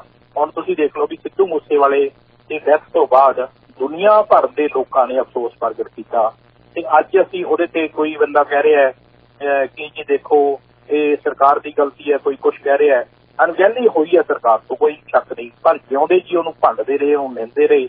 ਅੱਜ ਉਹੀ ਜਿਹੜੇ ਵਿਊ ਲੈਣ ਦੀ ਖਾਤਰ ਉੱਥੇ ਮੈਂ ਦੇਖ ਰਿਹਾ ਬਹੁਤ ਸਾਰਾ ਜਿਹੜਾ ਸੋਸ਼ਲ ਮੀਡੀਆ ਉਹ ਲਗਾਤਾਰ ਕੱਲ੍ਹ ਦਾ ਸੰਜੇ ਦੱਤ ਆ ਗਿਆ ਜੀ, ਸੰਜੇ ਦੱਤ ਜਾਊਗਾ ਜੀ, ਸੰਜੇ ਦੱਤ ਹੁਣ ਦੁੱਖ ਪ੍ਰਗਟਾਊ ਕਰੂਗਾ। ਅਸਲ 'ਚ ਜਿਉਂਦੇ ਜੀ ਇੰਡੀਆ ਦੇ ਵਿੱਚ ਕਿਸੇ ਬੰਦੇ ਦੀ ਕਦਰ ਨਹੀਂ। ਜਦੋਂ ਅਸੀਂ ਉਹਦੀ ਡੈਥ ਹੋ ਜਾਂਦੀ ਹੈ ਤੇ ਉਦੋਂ ਮੇਰੇ ਵਰਗਾ ਵੀ ਕਹਿ ਦਿੰਦਾ ਲਿਆਓ ਮਾਈਕ ਮੈਨੂੰ ਫੜਾਓ, ਮੈਨੂੰ ਪਤਾ ਵੀ ਇਹਦੇ ਬਾਰੇ 'ਚ ਜਿਹੜੀਆਂ ਤੁਹਾਨੂੰ ਗੱਲਾਂ ਨਹੀਂ ਪਤਾ। ਜਿਵੇਂ ਜਥੇਦਾਰ ਤੋਤਾ ਸਿੰਘ ਦੇ ਬਾਰੇ ਵਿੱਚ ਬਲਵੰਤ ਸਿੰਘ ਰਾਮੂਵਾਲੀਆ ਨੇ ਕਿਹਾ ਵੀ ਅਸੀਂ ਕਿਹੜਾ ਐਵੇਂ ਹੈ, ਸਾਨੂੰ ਨਹੀਂ ਪਤਾ, ਸਾਨੂੰ ਵੀ 2 ਮਿੰਟ ਦਿਓ। ਜਸਵਿੰਦਰ ਸਿੰਘ ਜੀ, ਹੁਣ ਸੰਗਰੂਰ ਦੀ ਜਿਮਨੀ ਚੋਣ ਦੀ ਕੀ ਅਪਡੇਟ ਹੈ? ਤੁਹਾਨੂੰ ਪਤਾ ਤਾਂ ਨਹੀਂ ਲੱਗਿਆ ਕਿਤੇ ਮੈਂ ਕੁਐਸਚਨ ਇਹ ਆਪ ਹੀ ਚਾਹੁੰਦਾ ਸੀ ਕਿ ਵੀ ਇਹ ਤੁਸੀਂ ਮੈਨੂੰ ਜ਼ਰੂਰ ਪੁੱਛੋ। ਮੈਂ ਵੀ ਪੰਡਤ ਹਾਂ ਨਾ। ਅੱਛਾ ਠੀਕ ਹੈ ਜੀ। ਸੰਗਰੂਰ ਦੀ ਜਿਮਨੀ ਚੋਣ ਦੀ ਮੈਂ ਅੱਜ ਹੀ ਗੱਲ ਕਰ ਰਿਹਾ ਸੀ। ਹੁਣ ਤੁਸੀਂ ਦੇਖੋ ਵੀ ਸੰਗਰੂਰ ਜਿਹੜੀ ਜਿਮਨੀ ਚੋਣ ਹੈ ਜੀ, ਇਹ ਬੜੀ ਇੰਟਰਸਟਿੰਗ ਜਿਮਨੀ ਚੋਣ ਹੈ। ਇਹਦੇ ਵਿੱਚ ਸਭ ਤੋਂ ਪਹਿਲਾਂ ਤਾਂ ਇਹ ਹੈਗੀ ਹੈ ਵੀ ਜਿਹੜੇ ਬੀਜੇਪੀ ਦੇ ਵਿੱਚ ਹੁਣੇ ਹੀ ਬੰਦੇ ਗਏ ਨੇ ਉਹਨਾਂ ਦੇ ਲਈ ਇੱਕ ਟੈਸਟ ਵੀ ਹੋਏਗਾ, ਜਿਹਦੇ 'ਚ ਸਭ ਤੋਂ ਪਹਿਲਾਂ ਆਪਾਂ ਗੱਲ ਕਿਹਦੀ ਕਰ ਲਈਏ, ਸੁਨੀਲ ਜਾਖੜ ਦੀ। ਜੀ, ਭਾਵੇਂ ਸੁਨੀਲ ਜਾਖੜ ਐਕਟਿਵ ਪੋਲਿਟਿਕਸ ਤੋਂ ਉਹ ਅਸਤੀਫਾ ਦੇ ਚੁੱਕੇ ਨੇ ਔਰ ਉਹਨਾਂ ਨੇ ਸਾਫ਼ ਤੌਰ ਤੇ ਆਖਿਆ ਵੀ ਅਸੀਂ ਸਰਗਰਮੀ ਨਾਲ ਜਿਹੜੀ ਪੋਲਿਟਿਕਸ ਹੈ ਉਹਦੇ ਤੋਂ ਅਸੀਂ ਬਿਲਕੁਲ ਕਿਨਾਰਾ ਕਰ ਲਿਆ ਤੇ ਇਸ ਵਾਰ ਉਹਨਾਂ ਦੇ ਭਤੀਜੇ ਜਿਹੜੇ ਨੇ ਉਹਨਾਂ ਨੇ ਹੀ ਇਲੈਕਸ਼ਨ ਲੜੀ ਸੀ ਤੇ ਹਬੋਰ ਤੋਂ ਉਹ ਚੋਣ ਵੀ ਜਿਹੜੀ ਹੈ ਜਿੱਤ ਗਏ ਸੀਗੇ ਜੀ। ਹੁਣ ਇਹਦੇ 'ਚ 23 ਜੂਨ ਨੂੰ ਇਹ ਚੋਣ ਹੋਣੀ ਹੈ, ਤੁਹਾਡੇ ਸਾਹਮਣੇ ਹੈ। ਔਰ ਜਿਹੜੇ ਕਾਂਗਰਸ ਛੱਡ ਕੇ ਭਾਜਪਾ ਦੇ ਵਿੱਚ ਆਏ ਨੇਤਾ ਹੈ, ਉਹਨਾਂ ਦੀ ਇੱਥੇ ਪ੍ਰੀਖਿਆ ਹੋਏਗੀ। ਔਰ ਭਾਰਤੀ ਜਨਤਾ ਪਾਰਟੀ ਜਿਹੜੀ ਹੈ ਪੰਜਾਬ ਦੇ ਵਿੱਚ ਆਪਣਾ ਰਾਜਨੀਤਿਕ ਇਤਿਹਾਸ ਦੇ ਵਿੱਚ ਪਹਿਲੀ ਵਾਰ ਸੰਗਰੂਰ ਦੇ ਵਿੱਚ ਲੋਕ ਸਭਾ ਦੀ ਜਿਮਨੀ ਚੋਣ ਲੜ ਰਹੀ ਹੈ। ਔਰ ਇਸ ਚੋਣ ਦੇ ਵਿੱਚ ਜਿਹੜੇ ਭਾਜਪਾ ਵਿੱਚ ਸ਼ਾਮਲ ਹੋਏ ਨੇ ਕਾਂਗਰਸ ਨੇਤਾ, ਉਹਨਾਂ ਨੂੰ ਵੀ ਪਹਿਲਾ ਟੈਸਟ ਦੇਣਾ ਪਏਗਾ, ਉਹਨਾਂ ਦੀ ਪਹਿਲੀ ਪ੍ਰੀਖਿਆ ਹੋਏਗੀ। ਔਰ ਭਾਜਪਾ ਲਈ ਵੀ ਇਹ ਵੱਡਾ ਚੈਲੰਜ ਹੋਏਗਾ। ਔਰ ਜਿਹੜੇ ਕਾਂਗਰਸ ਨੇਤਾਵਾਂ ਦੇ ਨਾਲ ਕਿਸ ਪ੍ਰਕਾਰ ਦਾ ਸੰਤੁਲਨ ਉਹ ਬਿਠਾਉਂਦੇ ਨੇ, ਜਿਹੜੇ ਪੁਰਾਣੇ ਟਕਸਾਲੀ ਨੇ ਬੀਜੇਪੀ ਦੇ ਨੇ, ਕਿਉਂਕਿ ਚੋਣਾਂ ਤੋਂ ਪਹਿਲਾਂ ਕਾਂਗਰਸ ਦੇ ਜਿਹੜੇ 4 ਸਾਬਕਾ ਮੰਤਰੀ ਤੇ ਕਾਂਗਰਸ ਤੋਂ ਬਰਖਾਸਤ ਕੀਤੇ ਗਏ ਜਿਹੜੇ ਕੇਵਲ ਢਿੱਲੋਂ ਹੈ, ਉਹਨਾਂ ਦੇ ਸਣੇ 2 ਅਕਾਲੀ ਵਿਧਾਇਕਾਂ ਦਾ ਭਾਜਪਾ ਨੇ ਪਾਰਟੀ ਜੁਆਇਨ ਕਰਵਾਈ ਹੈ। ਕੇਵਲ ਢਿੱਲੋਂ ਨੂੰ ਭਾਜਪਾ ਦਾ ਉਮੀਦਵਾਰ ਬਣਾਇਆ। ਸੰਗਰੂਰ ਜਿਮਨੀ ਚੋਣ ਨੂੰ ਲੈ ਕੇ ਸਾਰੇ ਦੀਆਂ ਨਜ਼ਰਾਂ ਜਿਹੜੀਆਂ ਹੁਣ ਉਹ ਪੰਜਾਬ ਦੇ ਪ੍ਰਧਾਨ ਜਿਹੜੇ ਨੇ ਰਹੇ ਨੇ ਸੁਨੀਲ ਜਾਖੜ ਤੇ ਰਹਿਣਗੀਆਂ। ਔਰ ਇਹਦੇ ਵਿਚਕਾਰ ਬੀਜੇਪੀ ਜਿਹੜੇ ਪੁਰਾਣੇ ਆਗੂ ਹੈ ਉਹਨਾਂ ਦੇ ਵਿਚਕਾਰ ਕਿਵੇਂ ਦਾ ਸੰਤੁਲਨ ਹੋਏਗਾ। ਔਰ ਇਹਨਾਂ ਜਿਮਨੀ ਚੋਣਾਂ ਦੇ ਵਿੱਚ ਪਾਰਟੀ ਦੀ ਅਗਵਾਈ ਅਸ਼ਵਨੀ ਸ਼ਰਮਾ ਦੇ ਹੱਥ 'ਚ ਹੋਏਗੀ, ਜਿਹੜੇ ਬੀਜੇਪੀ ਦੇ ਪ੍ਰਧਾਨ ਨੇ। ਲੇਕਿਨ ਨਜ਼ਰਾਂ ਜਿਹੜੀਆਂ ਨੇ ਉਹ ਸੁਨੀਲ ਜਾਖੜ ਤੇ ਹੋਣਗੀਆਂ, ਕਿਉਂਕਿ ਉਹਨਾਂ ਦੀ ਅਗਵਾਈ ਦੇ ਵਿੱਚ 4 ਜਿਹੜੇ ਸਾਬਕਾ ਮੰਤਰੀ ਬੀਜੇਪੀ 'ਚ ਸ਼ਾਮਲ ਹੋਏ ਨੇ। ਔਰ ਕੇਵਲ ਢਿੱਲੋਂ ਜਿਹੜੇ ਨੇ ਸੰਗਰੂਰ ਲੋਕ ਸਭਾ ਹਲਕੇ ਦੇ ਲਈ ਨਵਾਂ ਚਿਹਰਾ ਨਹੀਂ। 2019 ਦੀਆਂ ਲੋਕ ਸਭਾ ਚੋਣਾਂ ਕੇਵਲ ਢਿੱਲੋਂ ਨੇ ਕਾਂਗਰਸ ਦੀ ਟਿਕਟ ਤੇ ਚੋਣਾਂ ਲੜੀਆਂ ਸੀ। ਉਦੋਂ ਇਹਨਾਂ ਚੋਣਾਂ ਦੇ ਵਿੱਚ 3 ਲੱਖ ਵੋਟਾਂ ਪਈਆਂ ਸੀ। ਔਰ ਅਕਾਲੀ ਦਲ ਵੱਲੋਂ ਲੜੇ ਸੀ ਪਰਮਿੰਦਰ ਸਿੰਘ ਢੀਂਡਸਾ, ਉਹਨਾਂ ਨੂੰ 2,63,000 ਵੋਟਾਂ ਪਈਆਂ ਸੀਗੀਆਂ। ਔਰ ਅਕਾਲੀ ਦਲ ਛੱਡ ਕੇ ਜਿਹੜੇ ਆਪਣੇ ਰਾਜਨੀਤਿਕ ਪਾਰਟੀ ਬਣਾਉਣ ਵਾਲੇ ਢੀਂਡਸਾ ਹੁਣ ਭਾਜਪਾ ਦੇ ਨਾਲ ਹੈ। ਔਰ ਭਾਜਪਾ ਨੇ ਜਿਹੜਾ ਕੇਵਲ ਢਿੱਲੋਂ ਦੇ ਉੱਤੇ ਜਿਹੜਾ ਦਾਖਲੇ ਤੇ ਹੈ ਤੇ ਸੰਗਰੂਰ ਜਿਮਨੀ ਚੋਣ ਦਾ ਪਾਰਾ ਇਸ ਲਈ ਵੀ ਚੜਾ ਦਿੱਤਾ ਹੈ, ਕਿਉਂਕਿ ਪਾਰਟੀ ਦੀ ਅਸਲ ਜਿਹੜੀ ਚੈਲੰਜ ਹੈਗਾ ਉਹ ਕਾਂਗਰਸ ਤੋਂ ਆਏ ਨੇਤਾ ਤੇ ਭਾਜਪਾ ਦੇ ਵਰਕਰਾਂ ਦੇ ਵਿਚਕਾਰ ਜਿਹੜਾ ਇੱਕ ਬੈਲੈਂਸ ਬਣਾਉਣ ਨੂੰ ਲੈ ਕੇ ਹੋਏਗਾ। ਔਰ ਪਾਰਟੀ ਦੇ ਕਈ ਨੇਤਾ ਇਹ ਵੀ ਕਹਿੰਦੇ ਆ ਕਿ ਜਦੋਂ ਕੋਈ ਬਾਹਰ ਤੋਂ ਆਉਂਦਾ ਹੈ ਤਾਂ ਸਾਡੀ ਸਥਿਤੀ ਹੈ ਜਿਹੜੀ ਉਹ ਸ਼ਸ਼ੋਪੰਤ ਜਿਹੀ ਹੋ ਜਾਂਦੀ ਹੈ। ਅਜਿਹੇ ਵਿੱਚ ਇਹ ਵੀ ਜ਼ਰੂਰੀ ਗੱਲ ਹੋ ਜਾਂਦੀ ਹੈ ਕਿ ਦੋਨੇ ਲੋਕ ਇੱਕ ਦੂਜੇ ਨੂੰ ਕਿੰਨੀ ਜਲਦੀ ਐਡਜਸਟ ਕਰਦੇ ਆ। ਮੰਨ ਲਓ ਤੁਸੀਂ ਮੈਨੂੰ ਕਹਿ ਦਿਓ ਵੀ ਤੂੰ ਫਲਾਨੀ ਪਾਰਟੀ ਚਲਾ ਜਾ ਤੇ ਤੁਸੀਂ ਉੱਥੇ ਆਲਰੇਡੀ ਹੋਵੋ, ਮੇਰੀ ਤੁਹਾਡੇ ਨਾਲ ਬਣਦੀ ਨਾ ਹੋਵੇ ਤੇ ਆਪਣਾ ਐਡਜਸਟ ਕਰਨਾ ਔਖਾ ਹੋ ਜਾਏਗਾ। ਸੋ ਜਾਖੜ ਦੀ ਇਹਦੇ ਵਿੱਚ ਕੀ ਭੂਮਿਕਾ ਹੋਏਗੀ? ਇਹਦੇ ਵਿੱਚ ਭਾਜਪਾ ਦੇ ਸ਼ਾਮਲ ਹੋਣ ਤੋਂ ਬਾਅਦ ਜਿਸ ਪ੍ਰਕਾਰ ਨਾਲ ਕੇਂਦਰੀ ਗ੍ਰਹਿ ਮੰਤਰੀ ਅਮਿਤ ਸ਼ਾਹ ਨੇ ਉਹਨਾਂ ਦੇ ਭਰੋਸਾ ਪ੍ਰਗਟ ਕੀਤਾ ਹੈ ਔਰ ਉਸ ਤੇ ਗੱਲ ਦੇ ਉੱਤੇ ਸੰਕੇਤ ਮਿਲਿਆ ਕਿ ਸੰਗਰੂਰ ਜਿਮਨੀ ਚੋਣ ਉਹਨਾਂ ਲਈ ਇੱਕ ਬਹੁਤ ਵੱਡੀ ਚੈਲੰਜ ਹੋਏਗਾ। ਔਰ ਸੰਗਰੂਰ ਲੋਕ ਸਭਾ ਹਲਕੇ ਦੇ ਵਿੱਚ 9 ਵਿਧਾਨ ਸਭਾ ਹਲਕੇ ਆਉਂਦੇ ਹੈ। 2022 ਦੀਆਂ ਜਿਹੜੇ ਵਿਧਾਨ ਸਭਾ ਚੋਣਾਂ ਦੀ ਗੱਲ ਕਰੀਏ ਤੇ ਭਾਜਪਾ ਤੇ ਜਿਸ ਦੇ ਜਿਹੜੇ ਸਹਿਯੋਗੀ ਪਾਰਟੀਆਂ ਨੂੰ ਉਦੋਂ 82,363 ਵੋਟਾਂ ਮਿਲੀਆਂ ਸੀ। ਔਰ ਇਹਨਾਂ ਵਿਧਾਨ ਸਭਾ ਹਲਕਿਆਂ ਦੇ ਵਿੱਚ 12 ਲੱਖ ਵੋਟਾਂ ਉਦੋਂ ਪਈਆਂ ਸੀ ਤੇ ਆਮ ਆਦਮੀ ਪਾਰਟੀ ਨੂੰ ਪੌਣੇ 5.5 ਲੱਖ 5,43,000 ਵੋਟਾਂ ਤੇ ਕਾਂਗਰਸ ਨੂੰ ਉਦੋਂ ਪਈਆਂ 2.25 ਲੱਖ ਤੇ ਸ਼੍ਰੋਮਣੀ ਅਕਾਲੀ ਦਲ ਨੂੰ ਪਈਆਂ ਸੀਗੀਆਂ 1,30,000। ਜਦੋਂ ਆਪਣੇ ਪਰਮਿੰਦਰ ਢੀਂਡਸਾ ਨੂੰ ਖੜਾ ਕੀਤਾ। ਮੈਂ ਤੁਹਾਨੂੰ ਇੰਟਰਸਟਿੰਗ ਗੱਲ ਸੁਣਾਉਣਾ ਹੈ। ਪਰਮਿੰਦਰ ਢੀਂਡਸਾ ਨੂੰ ਮੈਂ ਥੋੜੇ ਦਿਨ ਪਹਿਲਾਂ ਪੁੱਛਿਆ, ਮੇਰੀ ਗੱਲ ਹੋਈ ਹਰਚਰਨ ਸਿੰਘ ਬੈਂਸ ਨਾਲ, ਬਲਵਿੰਦਰ ਸਿੰਘ ਭੁੰਦੜ ਨਾਲ ਮੈਂ ਇੱਕ ਇੰਟਰਵਿਊ ਕੀਤਾ ਸੀਗਾ, ਬੜੀ ਲੰਬੀ ਚਰਚਾ ਕੀਤੀ ਸੀ ਉਹਨਾਂ ਨਾਲ। ਉਹ ਇੰਟਰਵਿਊ ਦੇਖ ਕੇ ਹਰਚਰਨ ਸਿੰਘ ਬੈਂਸ ਨੇ ਜਿਹੜੇ ਆਪਣੇ ਸਰਦਾਰ ਪ੍ਰਕਾਸ਼ ਸਿੰਘ ਬਾਦਲ ਦੇ ਬੜੇ ਖਾਸ ਰਹੇ ਨੇ, ਉਹਨਾਂ ਦਾ ਮੈਨੂੰ ਫੋਨ ਆਇਆ। ਉਹਨਾਂ ਨੇ ਆਖਿਆ ਕਿ ਥੈਂਕ ਯੂ, ਤੁਹਾਡਾ ਬੜਾ ਅੱਛਾ ਤੁਸੀਂ ਇੰਟਰਵਿਊ ਕੀਤਾ ਹੈ। ਤੇ ਮੈਂ ਉਹਨਾਂ ਨੂੰ ਪੁੱਛਿਆ, ਮੈਂ ਕਿਹਾ ਜੀ ਸੰਗਰੂਰ ਜਿਮਨੀ ਚੋਣ ਦੀ ਕੀ ਕਰ ਰਹੇ ਹੋ? ਕਹਿੰਦੇ ਯਾਰ ਅਸੀਂ ਤਾਂ ਪੰਥਕ ਬੰਦਾ ਦੇਖ ਰਹੇ ਹਾਂ ਤੇ ਇਹ ਵੀ ਦੇਖ ਰਹੇ ਹਾਂ ਵੀ ਜੇ ਪਰਮਿੰਦਰ ਢੀਂਡਸਾ ਰਾਜੀ ਹੋ ਜਾਏ ਤਾਂ ਅਸੀਂ ਉਹਨਾਂ ਨਾਲ ਵੀ ਗੱਲ ਕਰ ਲਈਏ। ਤੇ ਮੈਂ ਸਰਦਾਰ ਸੁਖਦੇਵ ਸਿੰਘ ਢੀਂਡਸਾ ਨਾਲ ਟੈਲੀਫੋਨ ਤੇ ਗੱਲਬਾਤ ਕੀਤੀ। ਪਹਿਲਾਂ ਮੈਂ ਦਿੱਲੀ ਸੀਗਾ ਤੇ ਮੈਂ ਦਿੱਲੀ ਪਤਾ ਕੀਤਾ ਵੀ ਢੀਂਡਸਾ ਸਾਹਿਬ ਇੱਥੇ ਉਹਨਾਂ ਦੀ ਕੋਠੀ ਇੱਥੇ 12 ਪੰਥ ਮਾਰਗ ਤੇ ਹੈਗੀ ਹੈ ਦਿੱਲੀ। ਤੇ ਮੈਂ ਉਹਨਾਂ ਨੂੰ ਪੁੱਛਿਆ, ਉਹ ਕਹਿੰਦੇ ਨਹੀਂ ਮੈਂ ਤਾਂ ਚੰਡੀਗੜ੍ਹ ਹੈ। ਤੇ ਮੈਂ ਉਹਨਾਂ ਨੂੰ ਪੁੱਛਿਆ ਵੀ ਕੀ ਚੱਲ ਰਿਹਾ? ਮੈਂ ਉਹਨਾਂ ਨੂੰ ਦੱਸਿਆ, ਮੈਂ ਕਿਹਾ ਵੀ ਐਂ ਕਰਕੇ ਅਕਾਲੀ ਦਲ ਦੇ ਆਗੂ ਜਿਹੜੇ ਨੇ ਹਰਚਰਨ ਸਿੰਘ ਬੈਂਸ ਇਹ ਕਹਿੰਦੇ ਆ ਕਿ ਜੇ ਸਾਡੇ ਢੀਂਡਸਾ ਸਾਹਿਬ ਤੇ ਸਹਿਮਤੀ ਹੋ ਜੇ ਤੇ ਸਾਨੂੰ ਕੀ ਇਤਰਾਜ਼ ਹੈ, ਅਸੀਂ ਉਹਨਾਂ ਦੀ ਹਮਾਇਤ ਕਰ ਦਿਆਂਗੇ। ਅਸੀਂ ਤਾਂ ਬੀਜੇਪੀ ਦੀ ਕਰਨੀ ਹੈ ਜਾਂ ਅਸੀਂ ਕਿਸੇ ਹੋਰ ਦੀ ਕਰਨੀ ਹੈ। ਤਾਂ ਇਸ ਤਰ੍ਹਾਂ ਦੀ ਗੱਲ ਵੀ ਪਹਿਲਾਂ ਚੱਲ ਰਹੀ ਸੀ। ਅੱਜ ਮੈਨੂੰ ਹੁਣ ਦਿੱਲੀ ਸੀਗਾ, ਮੈਨੂੰ ਇਹ ਪਤਾ ਲੱਗਿਆ ਕਿ ਕਿਤੇ ਅਲਾਇੰਸ ਦੀ ਗੱਲ ਵੀ ਚੱਲ ਰਹੀ ਹੈ। ਅੱਜ ਅਕਾਲੀ ਦਲ ਜਿਹੜਾ ਹੈਗਾ ਉਹ ਹੁਣ ਪੱਬਾਂ ਭਾਰ ਹੋਇਆ ਵੀ ਸਾਡਾ ਕਿਤੇ ਅਲਾਇੰਸ ਹੋ ਜੇ। ਸੁਖਬੀਰ ਸਿੰਘ ਬਾਦਲ ਨੂੰ ਵੀ ਇਹ ਪਤਾ ਲੱਗ ਗਿਆ ਤੇ ਬੀਜੇਪੀ ਨੂੰ ਵੀ ਇਹ ਗੱਲ ਪਤਾ ਲੱਗ ਗਈ ਕਿ ਹੁਣ ਅਲਾਇੰਸ ਤੋਂ ਬਿਨਾਂ ਸਰਨਾ ਨਹੀਂਗਾ। ਇਕੱਲਿਆਂ ਅਸੀਂ ਇਲੈਕਸ਼ਨ ਲੜ ਨਹੀਂ ਸਕਦੇ ਤੇ ਜੇ ਅਸੀਂ ਉਹ ਸਾਰੀ ਜਾਂਦੀ ਦੇਖ ਕੇ ਅੱਧੀ ਦੇਈਏ ਵੰਡ, ਉਸ ਨੀਤੀ ਤੇ ਆ ਜਾਈਏ ਤਾਂ ਫਿਰ ਸਾਡਾ ਕੁਛ ਨਾ ਕੁਛ ਬਣ ਸਕਦਾ ਜਾਂ ਵਿਚਾਰ ਹੋ ਸਕਦਾ। ਅੱਜ ਹੁਣ ਮੈਂ ਅੱਗੇ ਉਹ ਗੱਲ ਕਰ ਰਿਹਾ ਸੀਗਾ, ਪਹਿਲਾਂ ਬੈਠੇ ਸੀ ਅਸੀਂ ਕਿਸੇ ਜਗ੍ਹਾ ਦੇ ਇੱਥੇ ਦਿੱਲੀ, ਤੇ ਮੈਂ ਉਹਨਾਂ ਨੂੰ ਪੁੱਛਿਆ, ਮੈਂ ਕਿਹਾ ਤੁਸੀਂ ਕੀ ਸੋਚਦੇ ਹੋ?